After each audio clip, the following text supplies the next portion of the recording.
coming right there. All right, guys, this week on Tactical Rifleman, I'm here with Command Sergeant Major, retired Rick Lamb, literally a Special Forces treasure, national treasure. I consider him a personal friend, but I also consider him one of my few heroes that I have in the military. Literally, thanks for coming out, Sergeant Major. Thanks for the invite. Yeah, it's been way too long. We served, our paths crossed in the global war on terror. And he was my command sergeant major in Horn of Africa. And also in Iraq. In Iraq. During the 03 invasion. Yeah. It was a good time. It was a great time. Yeah. What we're going to go over is that was not his last gunfight. That was not his first gunfight. But the worst gunfight. The worst gunfight was 1990. Yep, 1993. Task Force Ranger in Mogadishu. Task Force Ranger, Mogadishu. You guys have all seen the movie Black Hawk Down. You guys have seen the movie. You know the movie. And he was there. This was it. There. Yep.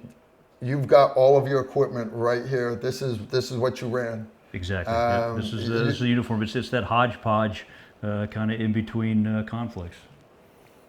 I want you to take us all through this, and then I want you to tell me about that sexy ass scar you got on your forehead. It's gonna be awesome.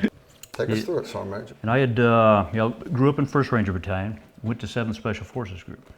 So after I left 7th Special Forces Group, I got reassigned back to the Rangers in 3rd Ranger Battalion. So it's 1992. I signed into 3rd Ranger Battalion, initially as a platoon sergeant, but I get sucked up to battalion ops because I'm a Special Forces guy, O&I trained, and they just fired their battalion ops. So I was his replacement unit for a year, and then I got to go back to a platoon. The gear hadn't changed all that much. It's still the standard LCE that we were wearing, that we went through previously. So you got your canteens, got your ammo pouches. Some guys were running 4 mag pouches now, so that so you can have additional ammunition. Ammo. And the one big change that we had was the RBA, the Ranger Body Armor. Ranger Body Armor. So this big behemoth, went over your uniform, and then your LCE went over that. At the time, the Army was running the flak jackets that would not stop anything but shrapnel. They would not. They literally would not stop a bullet. But the Rangers, you guys always the tip of the spear. Took the next generation. This was probably the first generation of. I know some of the special mission units were wearing that big black horse collar, but this was the first one that the Army had. Decent piece of kit for the time. One of the things that we found out is that you got to put a strap here, so you got to be able to drag a casually. Correct. And then of course you get with the riggers and you start sewing pouches on it for camelbacks and those kinds of things. So this one's got a camelback sewn on the back. It's got a little radio pouch, and it had a Velcro piece there, so I could put a weapon back there, a sidearm. Retention of your rifle. Okay. Correct. So then we've got so we were wearing that. Now with the fatigues at the time, the uniform were the chocolate chips. So we were issued the chocolate chip pattern. Basically, it's the same thing, but it's got the little black dots on it. That's why they called it the chocolate chip. Chocolate and this chip. This was the initial desert uniform. They just started issuing these tricolors, and so we DCUs. The DCUs, yeah. So we went over there, kind of mixed bag. Yep, exactly. I think I had 1 or 2 of these DCUs, and I had about 4 sets of chocolate chips, and never did get the DCU boonie cap. Never did. So, no, never did. Now, one of the things about still name tape, still cat eyes to match your unit SOP. Correct. So everybody knew who was who. And this big old piece of glint tape that we found out much later would flat blind the guys up in the airframe. The AC-130 Spectre gunship. Remember, right after this, we went to the darker IR glint tape, but this one's still got the piece that I had back in the day. I got this jacket from one of my buddies, and because at the Rangers we weren't allowed to do that yet, but one of my buddies in the special mission unit was able to You know, because Cut they had the actually cut pockets the off, yeah. pockets, had sewn them on the sleeves, and so I kept this one right through to Djibouti. I think this is the one you're wearing in one to wear Djibouti, on the probably, yeah. exactly. That's So, awesome. and of course the T-shirts from back in that day, we went from green to, you know, if you're in these, the Brown light, and then different yeah, shades of and tan, yeah. brown and tan, exactly. And so we were kind of a hodgepodge because we didn't have the desert tan for this yet. So you're wearing ODs, knee pads. So we're out. This is the first time that you saw the Ranger Regiment in knee pads, and they were just the standard issue with the little hook on the side. I still have them in the attic. They're spray painted brown, but they're the exact same, Yes. literally the exact same ones. Black with 12 coats of brown spray paint on them. Now the boots, the standard issue desert boot. These were a pretty good boot, but you'd remember you'd just shred the bottom. They wear out, yeah. Yeah, they wore out fast. This isn't the pair that I had. The actual pair that I had, I gave to SOCOM because when I got wounded, you know, I bled a lot, and so I gave the one to SOCOM that had the blood and the freaking brain matter on the cerebral fluid. That's what I'm trying to get at. The cerebral fluid on it, and it's on a little stand, Soldier's Cross in You SOCOM can now. say it's at the SOCOM Museum. Exactly. So he has a, I've got DNA at the SOCOM Museum. he was shot in the face. I want that to sink in. All right, literally, just where's the scar? Yeah, right here. Right, you can. I still got a little dent, little divot, if you were. A divot, Yeah, a little divot. and you're still here. They just can't keep you down. Gave me a personality, exactly. And we were wearing the standard K-pot, and I actually have Standard K-pot. the How did you get shot in the melon wearing a wearing a standard K-pot. K-pot? All right, so no shit, there I was, because that's what every war story starts with, right? Yeah.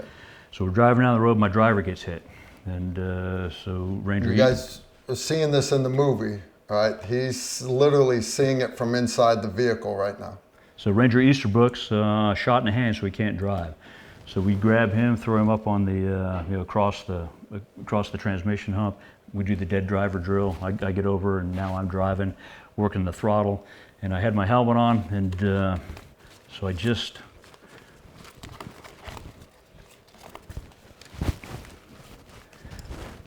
Went, God damn, pulled it back like that, because you remember the headaches you used to Yeah, get oh with yeah. this. And Wipe my like brow, and then bap, bap, bap, bap, bap, bap, bap, ding, and so I got nailed. But it was. Did you drive all the way back to base like that? No, actually, it was weird. I initially, when I saw the blood come out, it was we're running blackout drive, so Yeah. it's and then I just see the shadow of the blood go, and it hits the speedometer, and I go, God damn it, I just got killed, and I fucking slump forward, and everything goes to this pristine dot, right? Like an old tube TV. Yeah, that somebody just And pulled I'm, the plug. that's right. I'm heading to Fiddler's Green, right? So then since I'm driving, I hear the kids. The next thing I hear is the kids in the back, and they're smacking me in the back of the K-pot, going, "Don't stop here. Do not stop here." And so I pushed the helmet back down to stop the bleeding, mashed the freaking gas pedal, grabbed the handset, and called in the 2 wounded that we had in the vehicle. And we stayed like that until we lost the vehicle later. It had been so shot up, the tires were flat. Our oil, we had no more oil because the oil pan had been. It was actually an RPG that went across the hood and then hit a wall, and I got some of the shrapnel off of that. But at the time, I thought it was pieces of the wall because obviously I was still alive, so I didn't think it was a piece of shrapnel. So when I got medevaced, I got to the MASH, and it was a long, because we had 75 kids wounded. So, and some of them, very badly. So, and I was ambulatory, I was walking, I had all my faculties, and so I left. Because all those, they were trying to get to me. They were very apologetic, and so I went and got my kit, went back, because I had a 02 guard shift in the morning, right? So I had from 2 to 10, and so I went back, went to sleep, got up, did my guard duty, and about 2 days later, Doc Marsh, our battalion surgeon, he comes by and he goes, "Follow my finger." And so I'm following his finger, and he goes, "You're Lamb, right?" I said, "Yes, sir." He says, "You walked out of the hospital." He said, "We've been looking for you for 2 days." He said, "Don't ever do that again, or we'll fucking court-martial you."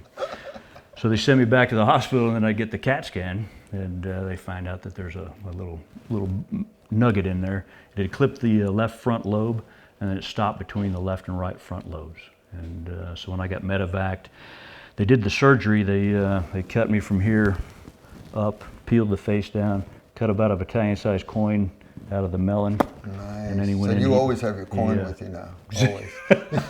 Well, you know, the doctor's telling me all this. He said, I kept the scar and you'll never see it.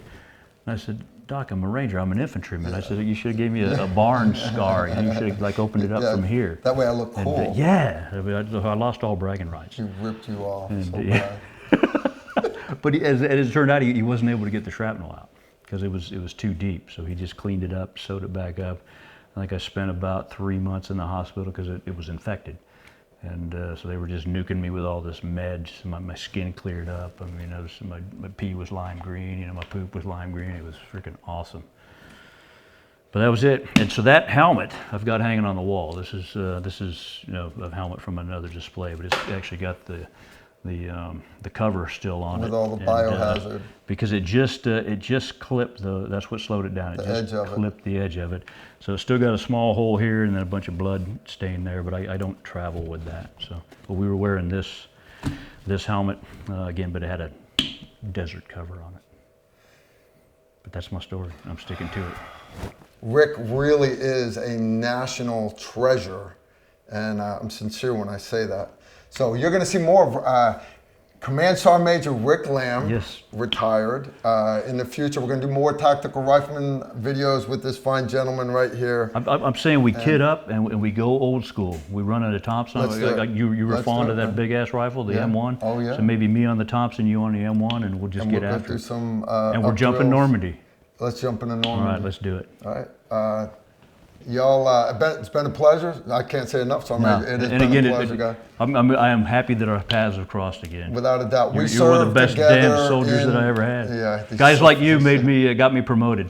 I got promoted on the backs of guys like you. You're so full of shit. We served, our paths did cross during the global war on terror, and is one of the greatest sergeant majors I've had the pleasure of serving underneath. And that's all we've got. We will see you next time. Y'all take care and shoot straight.